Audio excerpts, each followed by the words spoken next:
नमस्कार, मैं हूँ सूर्यनारायण भारती। आप देखना शुरू कर चुके हैं न्यूज 91। मेरी मौजूदगी अभी बेला कचहरी पर है, जहां आज सोमवार को राष्ट्रीय लोक जनशक्ति पार्टी के संस्थापक पशुपति कुमार पारस के पुत्र यशराज पासवान पधारे हैं और दलित चौपाल का आयोजन किया गया। इस दलित चौपाल के माध्यम से यशराज ने कहा कि आज दलित महादलित के सामने सबसे बड़ी चुनौती है शिक्षा की गिरती व्यवस्था। यदि हमें समाज को आगे बढ़ाना है तो सबसे पहले हमें अपने बच्चों की पढ़ाई पर जोर देना होगा। सरकार से हमारी मांग है कि विशेष छात्रवृत्ति, मुफ्त कोचिंग, डिजिटल क्लास और हर प्रखंड में आवासीय विद्यालय खोले जाएं। साथ ही हम सबको जागरूक होने की आवश्यकता है। गांव-गांव में ट्यूशन सेंटर चले, सफल छात्र छात्राएं छोटे बच्चों को मार्गदर्शन करने की जरूरत है और बालिकाओं को की पढ़ाई को प्राथमिकता देने की जरूरत है। याद रखिए, जब शिक्षा मजबूत होगी तभी दलित महादलित समाज मजबूत होंगे।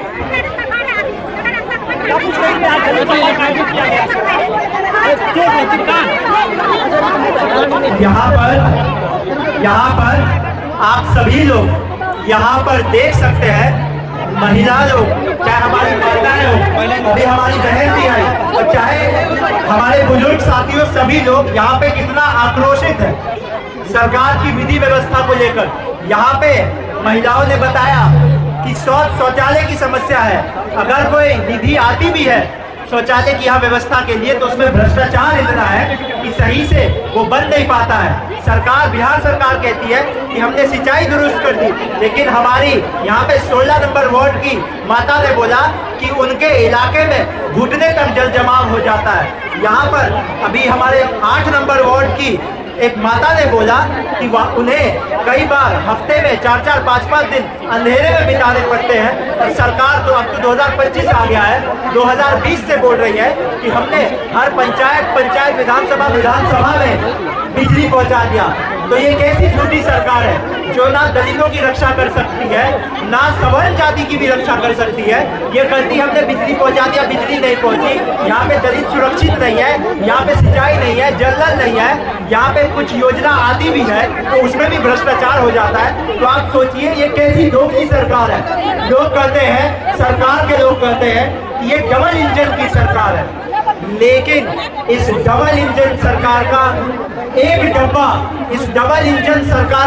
डब्बा और एक इंजन भ्रष्टाचार में लिप्त है, और इस डबल इंजन सरकार का एक डब्बा एक इंजन अपराध में लिप्त है और झूठ बोलने में लिप्त है। यशराज जी, ऐसी डबल इंजन सरकार को करारा जवाब जनता देने वाली। यशराज जी, आपके परिवार शुरू से लेकर के अभी तक दलित हितैषी के रूप में जाने जाते हैं, लेकिन खगड़िया में बीते कई वर्षों से दलित महादलितों को जो 3 डिसमिल जमीन देने की सरकार के द्वारा घोषणा की है, किसी के पास जमीन है तो घर नहीं है, घर है तो कब्जा नहीं है, क्या करें?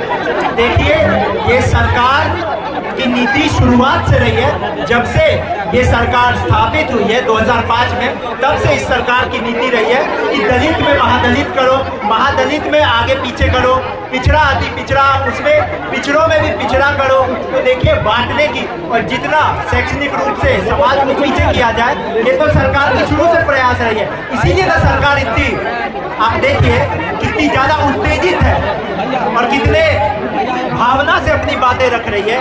हम देखिए, हमारे पीछे ही सब लोग खड़े हैं, आप लोगों के कैमरा के सामने में सब लोगों ने उल्लेख किया अपने समस्याओं का। तो किस कारण से इस सरकार को 20 साल हो गए, डबल इंजन सरकार है, लेकिन इतनी क्यों है पीड़ित सरकार? पशुपति पासवान कह रहे हैं कि मुझे बिहार बुला रहा है और मुझे बिहार बुला रहा है, इस पर आप क्या राय रखते हैं? आप हमको बताइए, आपने भैया की बात की, आपने चिराग भैया की बात की। चिराग भैया कहाँ से सांसद है? आप बताइए। जमुई नहीं, हाजीपुर से। अभी वर्तमान में हाजीपुर कहाँ पड़ता है? बिहार में पड़ता है।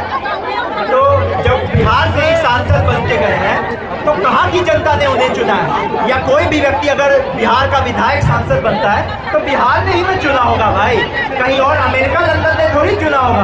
तो ये देखिए, सरकार में जितने लोग हैं, चाहे भैया की बात हो या किन्हीं की भी बात हो, ये जनता को दिग्भ्रमित करने का प्रयास है, उसको उलझाने का प्रयास है और कुछ नहीं।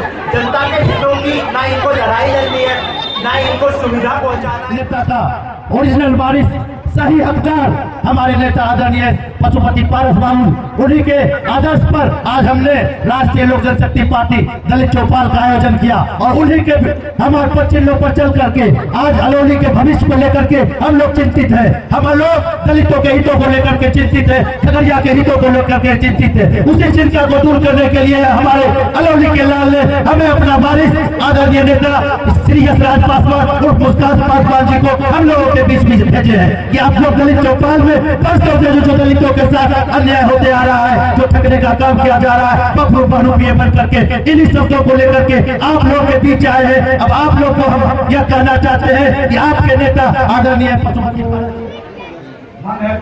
दलित चौपाल के माध्यम से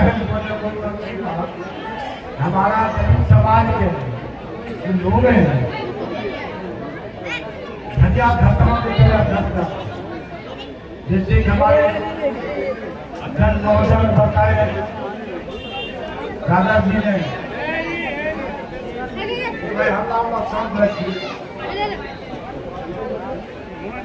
हमारे जैसे कि माननीय चिराग पासवान ने आए कभी बोलते हैं लेकिन कभी वर्ग के लोगों को कोई काम नहीं करते। इसलिए साथियों हमारे समाज में सभी को मेरा प्रणाम। आज इस दलित चौपाल का आयोजन स्पेशली महादलित या दलित लोगों के लिए आयोजन किया गया है। हमारे भाई यशराज जी